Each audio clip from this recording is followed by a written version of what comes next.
mum, when do you think it was that She was about 6 years old, Yeah. and she started taking a huge interest in mermaids. Yeah. And she is a little girl with some serious health challenges, isn't she? Yeah. Would you explain what they are? Lauren's got short gut syndrome. She was born at 27 weeks premature, and she developed 3 deadly conditions when she was born.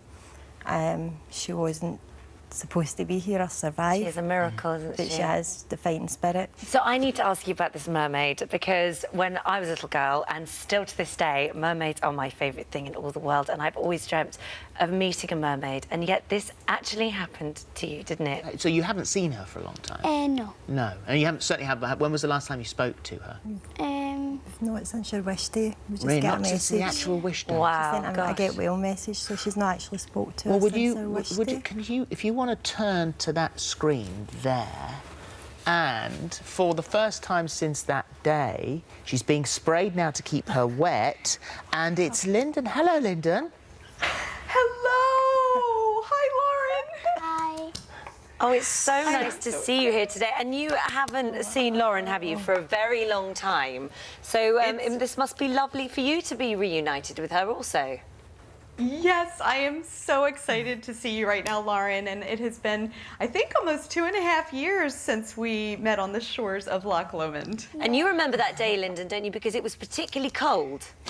Yes, it was chilly for a California mermaid, but it was so magical being there with Lauren that I completely forgot about the chilliness of the water and was so just enchanted by meeting this beautiful, wonderful little girl. Lauren, have you got any questions you want to ask the mermaid? What is your magical powers? What are your magical powers? My magical power is to make lovely little children smile and people smile. So I notice that no matter where I go, every time I look at somebody, generally they smile. So I guess my magic powers are working. You saw him on the platform and it was like it was in slow motion. It was, yeah. Why? I don't know what it was exactly, but normally it's the same faces who get your train every day and you recognise other people from your commute. And then just one day there was this new man walking up the platform and he was beautiful and I thought, he looks lovely and... So you started to make a bit more effort, I did, yeah. Put some nice clothes on, trying to sort of catch his eye a little bit. I did. I was a jeans and Converse girl before that, and then I thought, right, I'll make more of an effort in the morning, so I did. Trying to catch his eye? Tried to catch his eye, but he was always in a book. He was always reading something lovely that I had read. He was reading 100 Years of Solitude by Gabriel Garcia Marquez when I first saw him.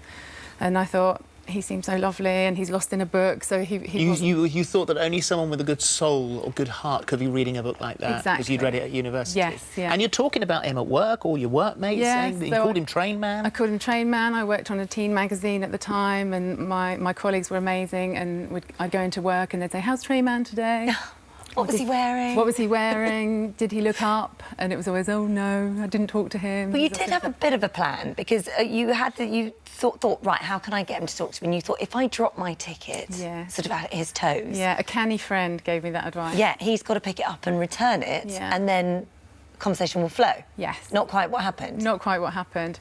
I dropped my ticket, it sat on the floor for what felt like an excruciating amount of time. And then he did pick it up and he handed it to me, and I kind of just squeaked because I was so nervous, and I just said, thanks. And that was it? That was it. But this went on for a year. And it's your birthday? Yes. So you get a bit of courage? A bit of courage. I thought everyone should do something a little bit frivolous on their birthday, something adventurous. Anyway, I thought I'm going to write a letter and give it to him on the train on my birthday as we're approaching King's Cross Station. Walk off once I've given it to him, because I don't want to stand there over him when he's opening the letter. It said, it's my birthday and I think everyone should do something frivolous on their birthday, and this is my thing. I think you look lovely. If you'd like to go for a drink, here's my email address. If not, happy travels and I'll leave you in solitude. Yes. And so it was 5 o'clock that evening, a very long day for you, waiting for an email back, and then he replied, and what did he say? He replied, the subject line for the email was the guy on the train, so I knew immediately it was him. Heart stopped. Foolishly told all my colleagues who were sitting around saying, Train Man's emailed me. And then he said, thank you, that was a lovely thing to do, but unfortunately I have a girlfriend. But happy birthday, and that was such a brave thing. I've never had this. I'm going to read what he said, the actual word for word what he said. Thank you. That was a lovely thing to do. I'd never have the guts to do something like that, but unfortunately I have a girlfriend and I don't think she'd like it if we went for a drink. Happy birthday. Hope you have a nice day. So, like, heartbreaking, really. But then 8 months later, he was single and he emailed me and said, if you still fancy that drink, would you like to go out? My circumstances have changed and it would be lovely to go out for a drink. And you did go out for a drink, and it wasn't awkward, and you didn't squeak. Didn't squeak. You had masses in common, and you got on incredibly well. Yeah. He was everything you wanted him to be. He was. And he'd noticed your sparkly eyes on the train. That's what he said on our first date, yeah. And then 3 months later, he moves in. Yes, yeah. And then 3 years later, you get engaged. Yes. We went travelling for a year and he proposed while we were away. And there's Train Man. There he is. And we can't call him Train Man anymore because you call him Beautiful Mark. Yeah. So there's Beautiful Mark and you looking beautiful too. So you travelled together, he proposed to you on a train in Australia. Yeah. You get married. Get married. And now you've got 2 gorgeous children. Yes, 2 boys. Exhausting, yeah, but lovely. I mean, that's just the most gorgeous story. Look, if we go back to August 2015, you had an 8-month relationship which broke up, and you were finding it hard to meet somebody, weren't you? Yes, exactly, because, I mean, I was working long hours, and obviously I didn't have the chance to not socialise, but to find time for myself to meet someone, so... So you went online? I went online. And you found a good online dating place, and this was all the people were verified. You had to pay to be part of it, so you thought, right, this seems quite a safe place. Yeah, it seems to be secure, and you know, they do like a verification as well of your pictures. So I was 100% sure that I was talking to the person I thought I was talking to. Well, then you're matched with Ronnie. Exactly. And you see Ronnie's picture and think, wow, OK, this is good. Ronnie sees your picture, thinks, wow, she's lovely. This could be a very nice match indeed. So then you started chatting. What did you talk about? How did that relationship start? Everything. We were talking about work, family, yeah, what we were doing on the routine, really. You had a lot in common. I mean, it really was. You know, over a period of time, you thought, I've clicked with this guy. Yes. So this is a real relationship for you. The problem is you hadn't met up with him. No. You also hadn't seen him on Skype or FaceTime or anything like that.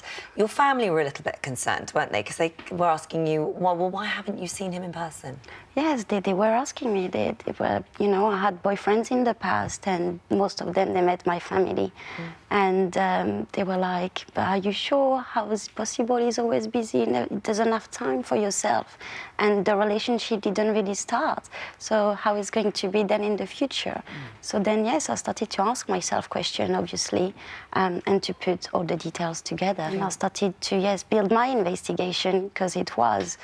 And, yeah, to have answers. So the answers that you got were that Ronnie, who had refused to show you his face in any live way, was in fact not Ronnie at all. Not Ronnie at all. The pictures that he was using for Ronnie were in fact... Adam. Who's sitting by the side of you. And so here comes the twist. I know. So you think, oh my God, I've been terribly betrayed here. He is using, and you're in Turkey, and you've applied to a modelling agency, and you've got masses of photos. He's taken all of those pictures, and those are the ones that he's using. Obviously, you are completely unaware that your picture has been used in the UK by this guy. Well, I was shocked when I heard, because, you know, we had this kind of situation back in Turkey, but my agent shut down those fake accounts. Yeah. But when I heard UK, I was like, oh, this has gone too far. Yeah. You know. So you contacted Adem and said, do you have any idea? And then you guys started. Yeah, we started to talk. So I sent him a messenger where I explained the situation, and he got back to me after a few days. 2 days. Yeah, when I've seen the answer, I was okay. Don't go too quickly, because I was still not sure Adam was Adam. Yeah. Yes. You don't want to be caught out twice. Exactly. No, exactly. And I said, let's do video. Yeah. Let's do video. So you videoed, and of course it is him, which must have been such a relief for you. Yes, it was. It was one of the best moments. I can still think about it and having all the emotion I had at the time, because to see him on the screen. It was like, you're real, you But what's exist. extraordinary, I mean, so that in itself is right. OK, I found the guy. By the way, do you know your pictures are being fake used in the UK? I've been catfished, you know, that's on. You could have said, I'm so sorry to hear that, but thank you very much indeed for telling me. That's what I said. But then that's not where it ended. No, no. Well, Then you both fell for each other. Yes, I mean, we talk for a few months, basically before he comes, and I was telling my twin sister that I had a feeling I was actually doing the same thing again, like starting to talk like online again, and no, it was completely different. September the 24th, 2006, where were you? I was sitting on a bench on Leidseplein in Amsterdam, and I was waiting to have dinner with a friend. Yeah. And somebody sat down next to me and asked me what time it was. And there was a clock right in front of us, so I know that we met at 10 to 7, the exact time, and I thought it was a bit cheesy of him to ask me what time it was when there was a clock right there. And what did he look like? He looked, I could straight away, I could see that he was homeless, because he was very dirty, and his hair and his beard was bigger then, and was very dirty, and his fingernails. And he was also holding a briefcase, which I thought only crazy people did. Right. And then later on, I found out that's where he held his sleeping bag and his beer cans, the cans of beer. But we started chatting, and I also noticed that he had the most beautiful brown eyes I'd ever seen. And he just made me laugh straight away. So you chatted, I think your friend was about 10 minutes late, so you had about sort of this 10 minutes together. What were your first impressions of Emmy? What made you go and talk to her that day? I was just standing around Leidseplein, and I seen this beautiful woman sit on a bench by herself, and she just felt so comfortable by herself. Like there was it didn't look like she was waiting for anybody, and she was just super content, just sitting there with a smile on her face. And I decided I have to go and speak with this woman. Your friend arrived, and you got up to go, and then turned around and said, I want to meet you again. Yeah, I basically just told her to be at the same bench. Was it? No, his exact words were, Saturday, 3 o'clock, the same bench, and he just walked off. And I was like, what?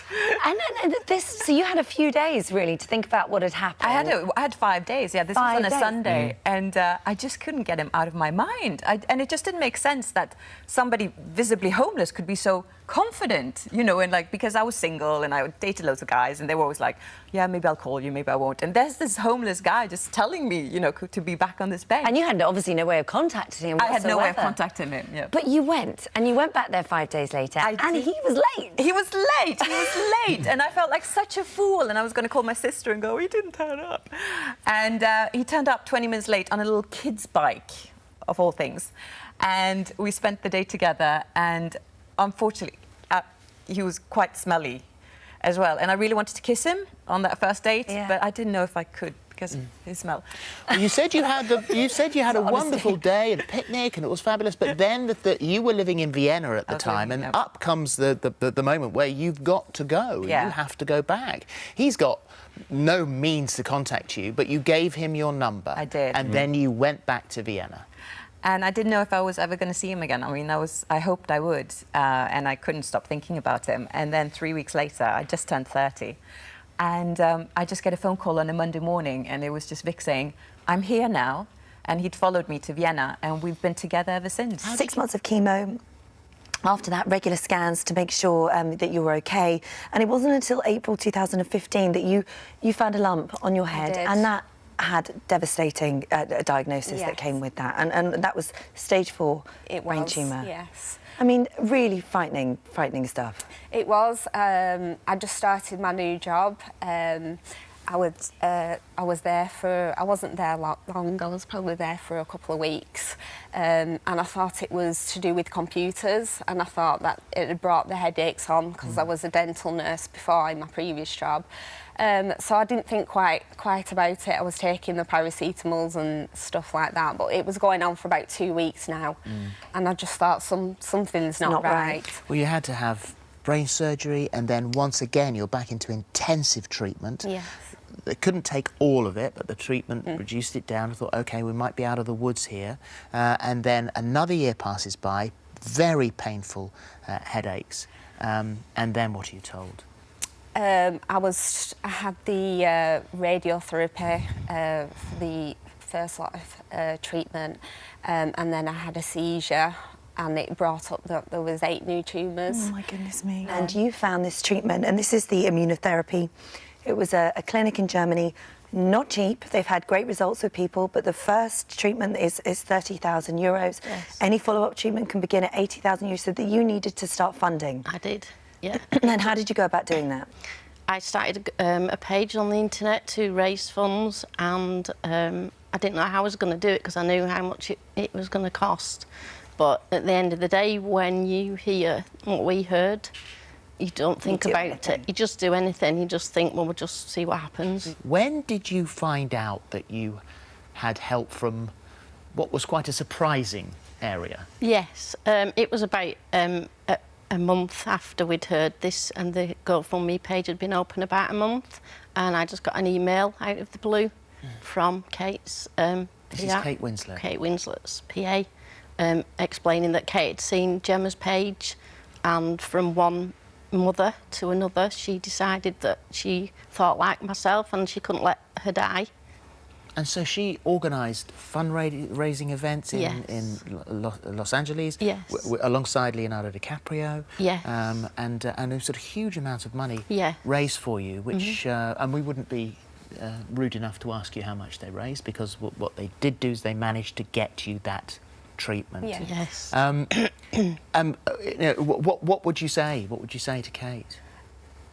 A lot of people have asked me this question, and I just probably obviously would thank her for saving my life. And I just said to the news reporter, I think we'd just have a good old chit chat of every day. She'd probably want to take my mind off it and not make it too much of a I'm sure she would. drama. In fact, you can tell her that now because she's on the phone. Morning, Kate Winslet. Good morning, Kate. Good morning, everybody.